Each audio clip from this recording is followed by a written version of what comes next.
പിതാവിനും പുത്രനും പരിശുദ്ധാത്മാവിനും സ്തുതി. ആദ്യം മുതൽ നമ്മുടെ മേൽ ദൈവകരുണയും മനോഗുണവും എന്നേക്കുമുണ്ടായിരിക്കട്ടെ. ആമേൻ. ദൈവത്തിൻ്റെ അതിപരിശുദ്ധമായ പൊന്നുതിരുനാമത്തിന് മഹത്വമുണ്ടാകട്ടെ. കർത്താവായ യേശു ക്രിസ്തുവിൽ ഏറ്റവും വാത്സല്യമുള്ള ദൈവമക്കളെ, ഒരു പ്രാവശ്യം കൂടെ നമ്മുടെ കർത്താവും രക്ഷിതാവുമായ യേശു മശിഹാ തമ്പുരാൻ്റെ പാദപീഠത്തിൽ അവിടുത്തെ മാധുര്യമേറിയതും മാറ്റമില്ലാത്തതുമായ തിരുവചനങ്ങളെ ധ്യാനിച്ചുകൊണ്ട് ഇരുന്ന് കേൾപ്പാൻ നമുക്ക് ഭാഗ്യവും സന്ദർഭവും കരുണയും കരുതലും തന്ന പൊന്നു തമ്പുരാനെ നമുക്ക് നന്ദിയോടെ സ്തോത്രം ചെയ്തുകൊണ്ട് തിരുവചനങ്ങൾക്കായിട്ട് കാതോർക്കാം. ഇന്ന് നമ്മുടെ ധ്യാനചിന്തയ്ക്ക് വിഷയമായി തീരേണ്ടതിന് വിശുദ്ധ ഗ്രന്ഥത്തിൽ നിന്ന് വേർതിരിക്കുന്നത് വിശുദ്ധനായ പൗലോസ്ലീഹ ഗലാത്യ സഭയ്ക്ക് എഴുതിയ ലേഖനം 5-ാമത്തെ അധ്യായം 16 മുതൽ 18 വരെ തിരുവചനങ്ങളാണ്. അവിടെ വായിക്കുന്നത് ഇങ്ങനെയാണ്: ആത്മാവിനെ അനുസരിച്ച് നടപ്പീൻ, എന്നാൽ നിങ്ങൾ ജഡത്തിൻ്റെ മോഹം നിവർത്തിക്കയില്ല എന്ന് ഞാൻ പറയുന്നു. ജഡാഭിലാഷം ആത്മാവിനും ആത്മാഭിലാഷം ജഡത്തിനും വിരോധമായിരിക്കുന്നു. നിങ്ങൾ ഇച്ഛിക്കുന്നത് ചെയ്യാതെ വണ്ണം അവ തമ്മിൽ പ്രതികൂലമല്ലോ. പ്രിയപ്പെട്ടവരെ, അപ്പോസ്തലനായ പൗലോസ് ഇവിടെ വലിയ ഒരു ഉപദേശം സഭാമക്കൾക്ക് നൽകുന്നുണ്ട്. ആത്മാവിനെ അനുസരിച്ച് നടപ്പി. ഓരോ ദൈവപൈതലിനെ സംബന്ധിച്ച് ആ ആളെ നയിക്കേണ്ടത് ദൈവത്തിൻ്റെ ആത്മാവാണ്.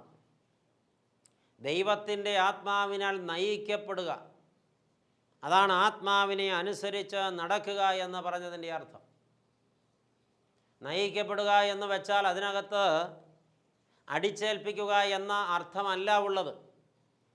ഇന്ന് പലരും വിചാരിച്ചിരിക്കുന്നത് എന്നെ അങ്ങോട്ട് ബലമായിട്ട് കൊണ്ടുപോകണം, ഞാൻ എൻ്റെ തോന്നിയവാസം നടക്കും, ആത്മാവ് എന്നെ ബലമായി കസ്റ്റഡിയിലെടുത്ത് അല്ലെങ്കിൽ അറസ്റ്റ് ചെയ്ത് നന്മയിലേക്ക് കൊണ്ടുപോകണം എന്നാണ് ഇന്ന് പലരും ദൈവത്തിൻ്റെ നടത്തിപ്പിനെക്കുറിച്ച്, ആത്മാവ് നയിക്കുന്നതിനെക്കുറിച്ച് മനസ്സിലാക്കി വച്ചിരിക്കുന്നത്. ആരും സ്വന്തമായി ഒന്നും ചെയ്യാൻ തയ്യാറല്ല. എന്നാൽ യഥാർത്ഥത്തിൽ എന്താണ്? ആത്മാവ് നയിക്കുന്നതിൻ്റെ പിന്നിൽ നയിക്കപ്പെടുന്നവൻ്റെ അനുസരണം വളരെ പ്രധാനപ്പെട്ട ഒരു ഘടകമാണ്. നമുക്കറിയാം, യേശുക്രിസ്തു പറഞ്ഞു വെച്ച മനോഹരമായ ഒരു സംഗതിയാണ്: ഞാൻ നല്ല ഇടയനും നിങ്ങൾ ആടുകളുമാണ്. പ്രിയപ്പെട്ടവരെ, ഇടയൻ നയിക്കുന്നു എന്ന് പറയുമ്പോൾ ഇടയൻ ആട്ടിത്തെളിച്ച് പിന്നാലെ നടക്കുകയല്ല. കേരളത്തിൽ നാം കണ്ടിട്ടുള്ള ഇടയന്മാരൊക്കെ ആടുകളെ, കന്നുകാലികളെ ആട്ടിത്തെളിച്ച് പിന്നാലെ നടക്കുന്നവരായിട്ടാണ്. യേശു പറഞ്ഞത് അങ്ങനെയല്ല.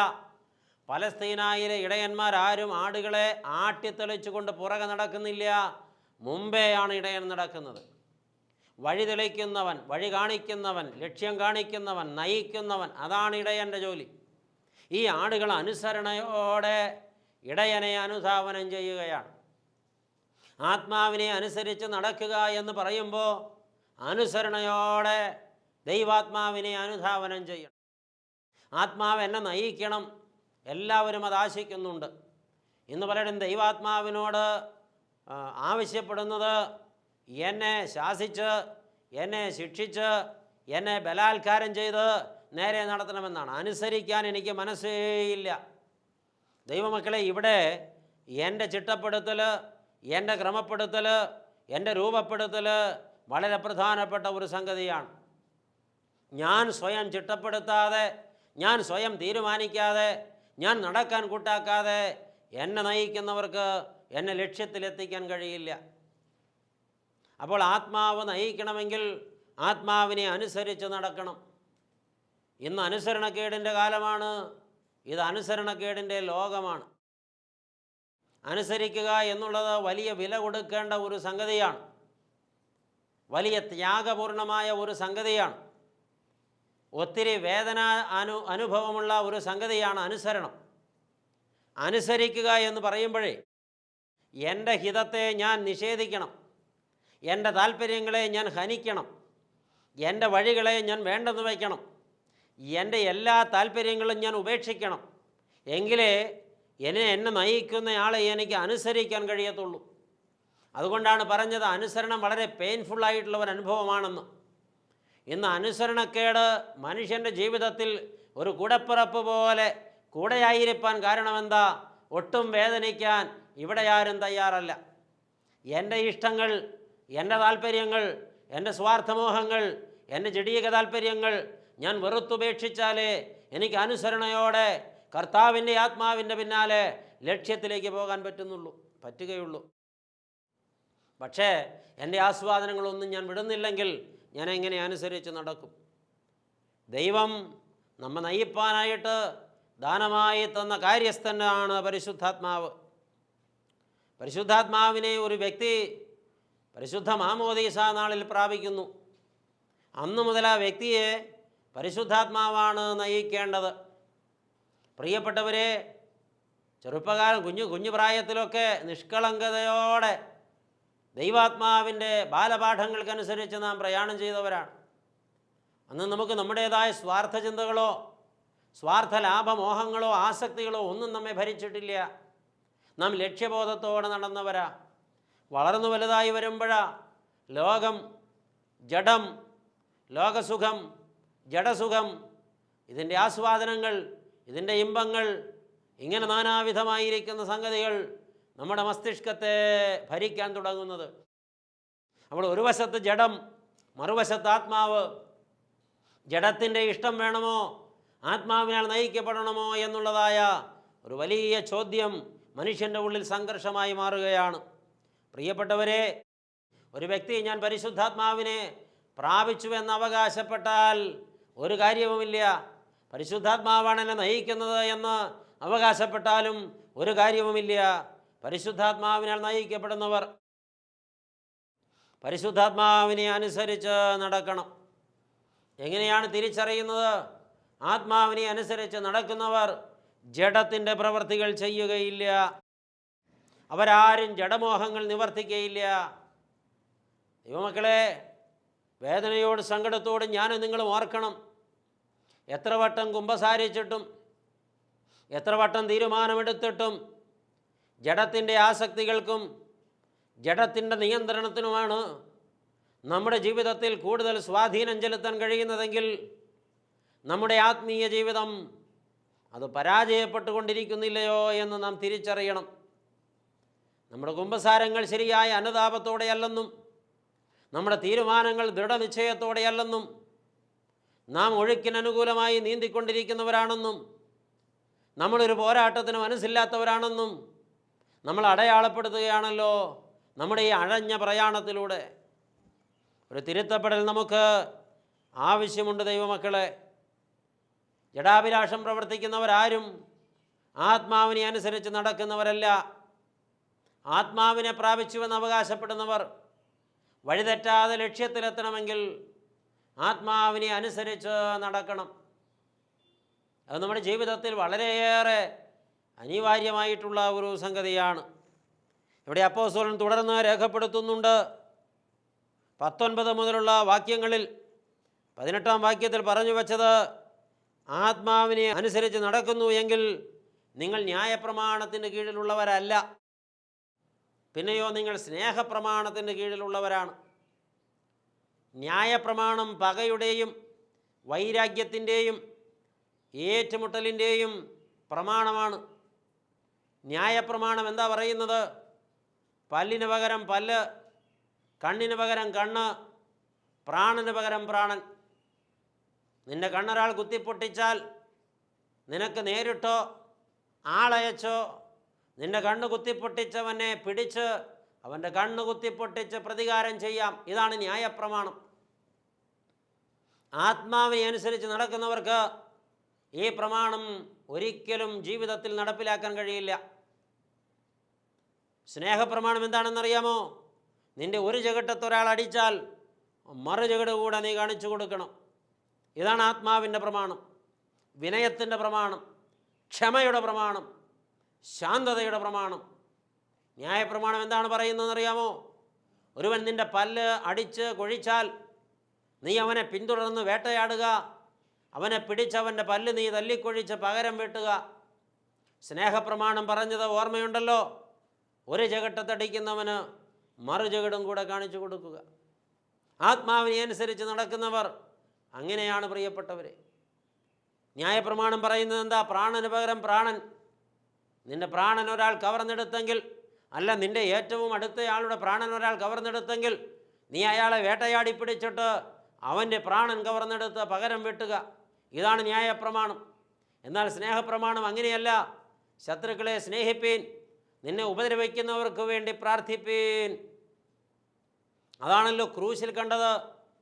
തന്നെ അത്യന്തം ഭയാനകമായി ഭീകരമായി പീഡിപ്പിച്ച് കുരിശേറ്റിയ ജനത്തെ നോക്കി വളരെ ദൈന്യതയോടെ കർത്താവ് പ്രാർത്ഥിച്ചില്ലേ, പിതാവേ, ഇവർ ചെയ്യുന്നത് എന്തെന്ന് ഇവർ അറിയായികയാൽ ഇവരോട് പൊറുക്കണമേ. കർത്താവിൻ്റെ വാത്സല ശിഷ്യനായ സ്തെഫാനോസും അതുതന്നെ പ്രാർത്ഥിച്ചില്ലേ?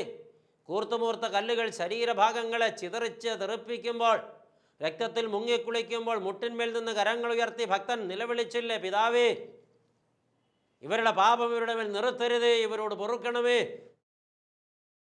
പ്രിയപ്പെട്ടവരെ, ഇതാണ് സ്നേഹത്തിൻ്റെ പ്രമാണം. നിർഭാഗ്യാവശാൽ ഞാനും നിങ്ങളും ഇന്നും ന്യായപ്രമാണത്തിൻ്റെ പിടിയിൽ ബന്ധിതരായി കിടക്കുന്നുവല്ലോ മക്കളെ. നാം ആത്മാവിനെ അനുസരിച്ച് നടക്കുന്നു എന്ന് പറയുകയും ആത്മാവിനാൽ നയിക്കപ്പെടുന്നു എന്ന് അവകാശപ്പെടുകയും ചെയ്യുമ്പോൾ തന്നെ ന്യായപ്രമാണത്തിന് കീഴുള്ളവരെ പോലെ ന്യായപ്രമാണം ജീവിതത്തിൽ പ്രാവർത്തികമാക്കുന്നവരായി ന്യായപ്രമാണത്തിൻ്റെ വക്താക്കളായി വർത്തിക്കുന്നുവെങ്കിൽ നാം ഒരിക്കലും വിജയം വരിക്കുന്നില്ലല്ലോ. ജഡത്തിൻ്റെ പ്രവൃത്തികൾ ചെയ്യുന്നവരൊക്കെ ന്യായപ്രമാണത്തിന് കീഴുള്ളവരാണെന്നാണ് അപ്പോസ്തലനായ പൗലോസ് വരച്ചു വയ്ക്കുന്നത്. 19-ാമത്തെ വാക്യം മുതൽ പറയുന്നത് ജഡത്തിൻ്റെ പ്രവൃത്തികളെക്കുറിച്ചാണ്. ദുർനടപ്പുകാരൊക്കെ ജഡത്തിൻ്റെ പ്രവൃത്തി ചെയ്യുന്നവരാണ്. ദുർനടപ്പ് എന്ന് വെച്ചാൽ ദുഷിച്ച വഴികളിലൂടെയുള്ള നടപ്പ്, തെറ്റായ മാർഗത്തിലൂടെയുള്ള നടപ്പ്, വഴിതെറ്റിയുള്ള പ്രയാണം, അനുസരണക്കേടിൻ്റെ പ്രയാണം, ഈ താൻ തോന്നിയായി നടക്കുന്നതിൻ്റെ പ്രയാണം. ആ വഴികളൊക്കെ ജഡത്തിൻ്റെ വഴികളാണ്. അവിടെ ഞെരുക്കമൊന്നുമില്ല, പ്രയാസമൊന്നുമില്ല, ചിട്ടപ്പെടുത്തലിൻ്റെ ആവശ്യവുമില്ല. എനിക്കെൻ്റെ വഴി, ഇതാണ് ദുർനടപ്പുകാരുടെ രീതി. അവർ ദൈവവചനത്തെ മാനിക്കുന്നില്ല, അനുസരിക്കുന്നില്ല, അതനുസരിക്കാനായിട്ട് ഒരു പെയിനും എടുക്കുന്നില്ല. അവരവരുടെ വഴിയിൽ ഇങ്ങനെ സഞ്ചരിക്കുകയാണ്. വേദനിക്കേണ്ട കാര്യമില്ലല്ലോ. ദുർനടപ്പുകാരെല്ലാം ന്യായപ്രമാണത്തിൻ്റെ കീഴിലും ജഡത്തിൻ്റെ പ്രവൃത്തിക്ക് അടിമത്വത്തിലും കിടക്കുകയാണ്. വീണ്ടും തീർന്നിട്ടില്ല പ്രിയപ്പെട്ടവരെ. അശുദ്ധി എന്ന് പറഞ്ഞാൽ വിശുദ്ധിയില്ലായ്മ, വിശുദ്ധിയുടെ ഭംഗം, വിശുദ്ധിയുടെ ലംഘനം എന്ന് വെച്ചാൽ എല്ലാ പാപത്തിലുമുള്ള ഒരു മനുഷ്യൻ്റെ കീഴ്വഴക്കം ഈ മനുഷ്യനെ ജഡത്തിൻ്റെ അടിമയാക്കി തീർക്കുന്നു. ഇന്ന് വിശുദ്ധിക്ക് വേണ്ടി പോരാടാൻ ആരും തയ്യാറല്ല. അവിടെയും പ്രശ്നം ഇത് തന്നെയാണ്. വിശുദ്ധി ഒരു പോരാട്ടമാണ്. അശുദ്ധിയെ തോൽപ്പിക്കണം, ആസക്തികളെ മറികടക്കണം, അതിനെ പരാജയപ്പെടുത്തണം. എങ്കിലേ വിശുദ്ധിയിൽ നിൽപ്പാനും വിശുദ്ധിയിൽ മുന്നേറാനും വിശുദ്ധിയിൽ വളരാനും വിശുദ്ധിയിൽ പുലരാനും കഴിയുകയുള്ളൂ. പോരാട്ടത്തിന് ആർക്കും മനസ്സില്ല. എനിക്കെല്ലാം ആസ്വദിക്കണം, എല്ലാത്തിൻ്റെയും ഇമ്പവും സുഖവും അറിയണം, അതുകൊണ്ട് ഞാനിതിൽ എൻ്റെ മനസ്സുറപ്പിക്കുന്നു എന്ന ചിന്ത. തുടർന്ന് അപ്പോസ്തലൻ എത്ര ആഴമായിട്ടാണ് കാര്യം പറയുന്നത്.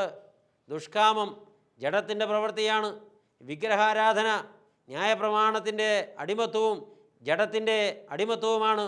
ആഭിചാരം അഥവാ മന്ത്രവാദം ജഡത്തിൻ്റെ അടിമത്വവും ഈ ന്യായപ്രമാണത്തിൻ്റെ അടിമത്വവുമാണ്.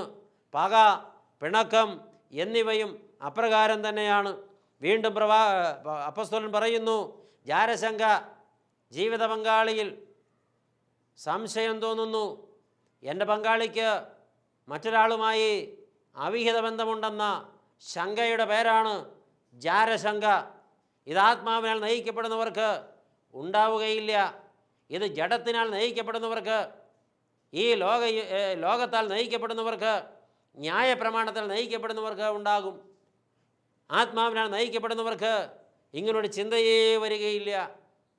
പ്രിയപ്പെട്ടവരെ, തുടർന്ന് അപ്പോസ്തലൻ വീണ്ടും പറയുന്നത്, അവർക്ക് ക്രോധമുണ്ടാകും, അവർ ശാഠ്യക്കാരായിരിക്കും, അവർ ഇരുപക്ഷം പിടിക്കുന്നവരായിരിക്കും, അവർ ഭിന്നതയുണ്ടാക്കുന്നവരായിരിക്കും, അവർ അസൂയക്കാരായിരിക്കും, അവർ മദ്യപാനികളായിരിക്കും, അവർ വെറിക്കൂത്തുകൾ, ഈ ലോകത്തിൻ്റെ വെറിക്കൂത്തുകൾ ആസ്വദിക്കുന്നവരായിരിക്കും.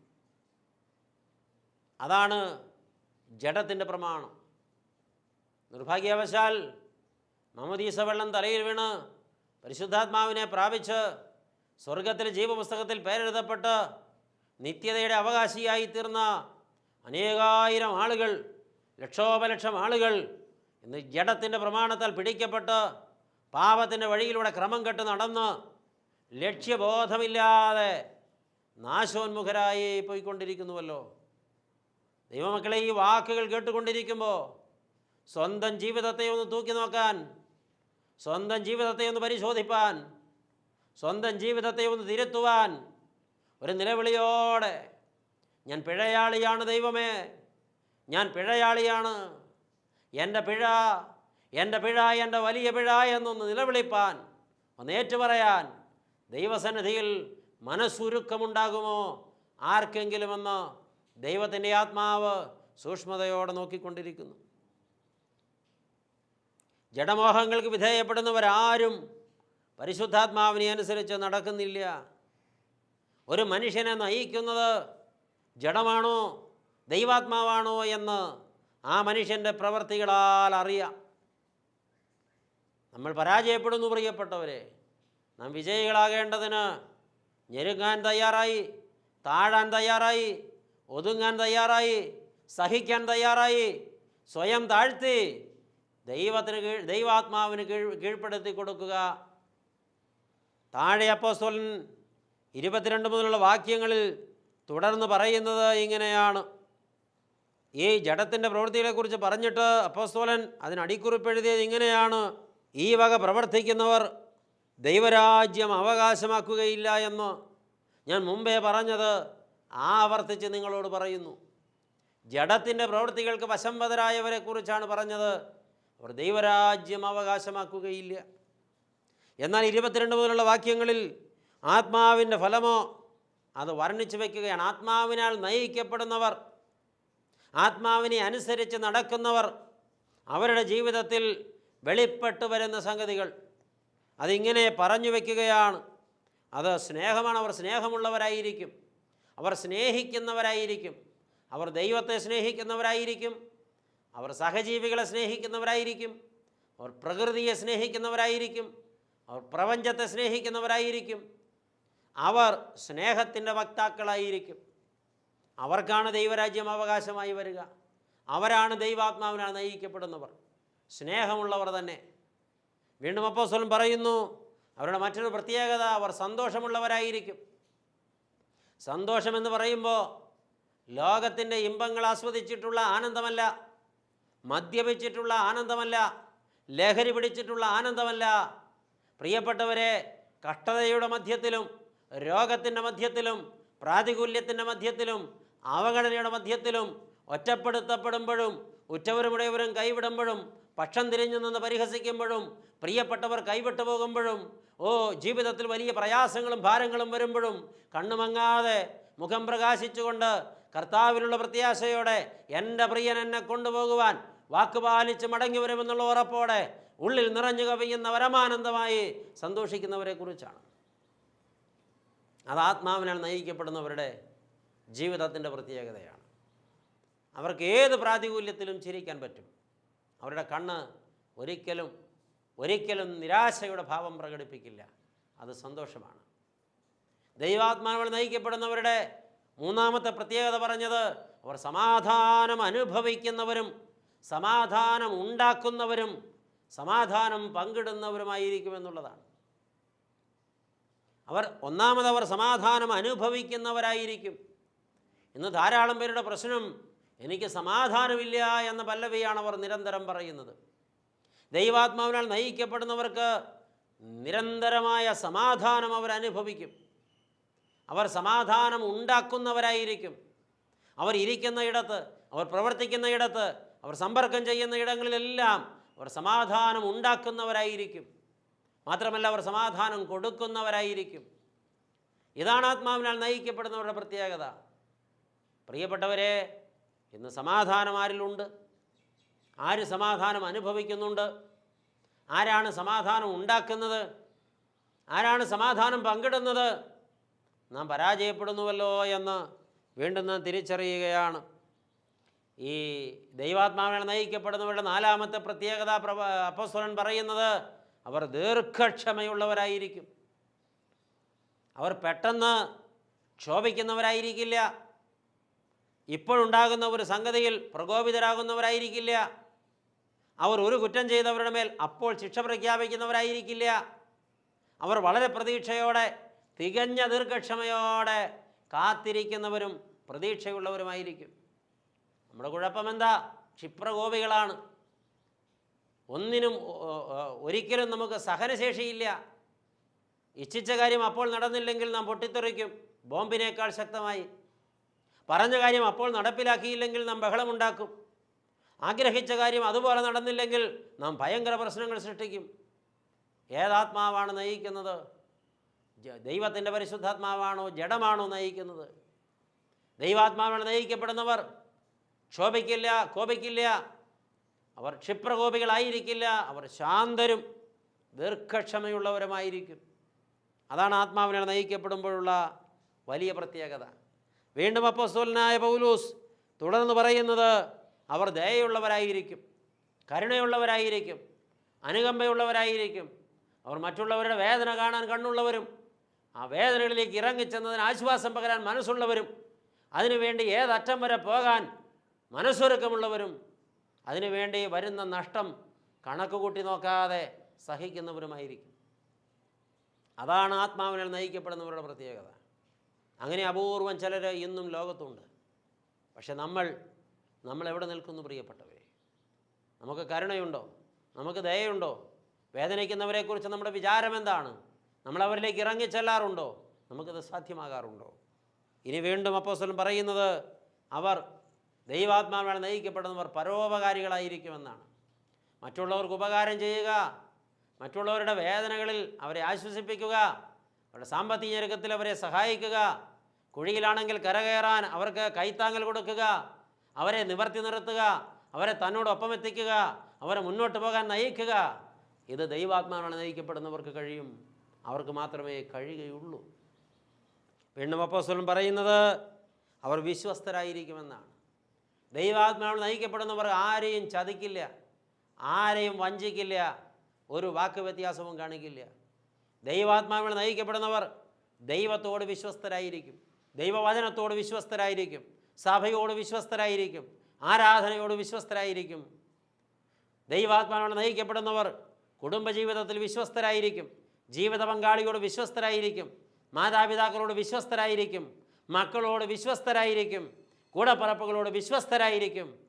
അതേ ആത്മാവിനാൽ നയിക്കപ്പെടുന്നവർ ആരെയും ചതിക്കില്ല, ആരെയും വഞ്ചിക്കില്ല.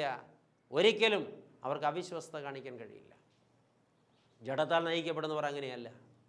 നമ്മൾ എങ്ങനെയായിരിക്കുന്നു പ്രിയപ്പെട്ടവരെ? ദൈവാത്മാവിനാൽ നയിക്കപ്പെടുന്നവരുടെ മറ്റ് പ്രത്യേകത അപ്പോസ്തലൻ പറഞ്ഞവർ സൗമ്യതയുള്ളവരായിരിക്കും, വിനയമുള്ളവരായിരിക്കും. അവർക്ക് അഹങ്കാരമുണ്ടാകില്ല. നിർഭാഗ്യാവശാൽ നമ്മുടെ ഏറ്റവും വലിയ ദോഷം നാം അഹങ്കാരികളാണ് എന്നുള്ളതാണ്.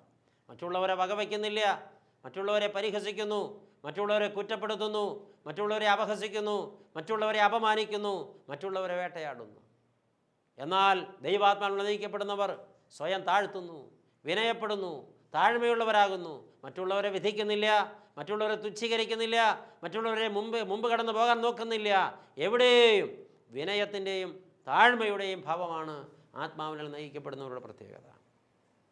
വീണ്ടും പറയുന്നു, അവർ ആത്മസംയമനമുള്ളവരാണ്, ഇന്ദ്രിയ ജയം സാധ്യമാകുന്നവരാണ്. മനസ്സിനെ നിയന്ത്രിക്കാൻ പറ്റും, വികാരങ്ങളെ നിയന്ത്രിക്കാൻ പറ്റും, ഇന്ദ്രിയങ്ങളെ, അതിൻ്റെ മോഹങ്ങളെ നിയന്ത്രിക്കാൻ പറ്റും ദൈവാത്മാവിനാൽ നയിക്കപ്പെടുന്നവർക്ക്. കോപം വന്നാലും മറ്റൊരു വൈകാരിക വിക്ഷുബ്ധത വന്നാലും അതിനെ നിയന്ത്രിക്കാൻ പറ്റും.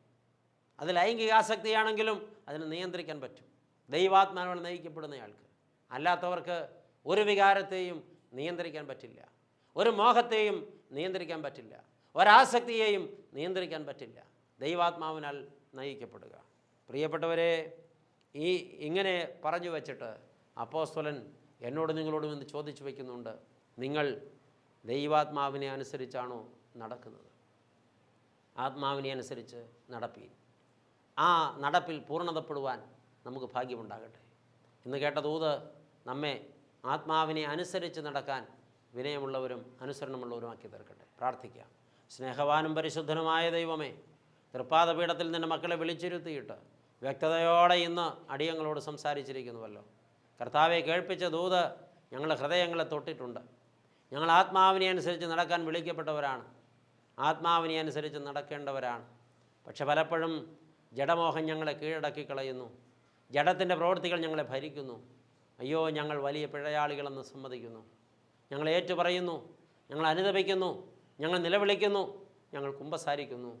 തമ്പുരാനെ പൊറുക്കണമേ. ആത്മാവിനെ അനുസരിച്ച് നടന്ന് ആത്മീക പൂർണ്ണത പ്രാപിപ്പാൻ അടിയങ്ങൾക്ക് ഭാഗ്യം തരണമേ, കൃപ തരണമേ, അഭിഷേകം തരണമേ, അനുഗ്രഹം തരണമേ. തൃക്കരം കൂടെ ഇരിക്കണമേ. നാഥ, പ്രാർത്ഥന കേട്ടതുകൊണ്ട് സ്തോത്രം. ഞങ്ങൾ നിനക്കും നിൻ്റെ പിതാവിനും പരിശുദ്ധാത്മാവിനും സ്തുതിയും സ്തോത്രവും സമർപ്പിക്കുന്നു, ഇപ്പോഴും എപ്പോഴും എന്നേക്കും തന്നെ. ആമേൻ.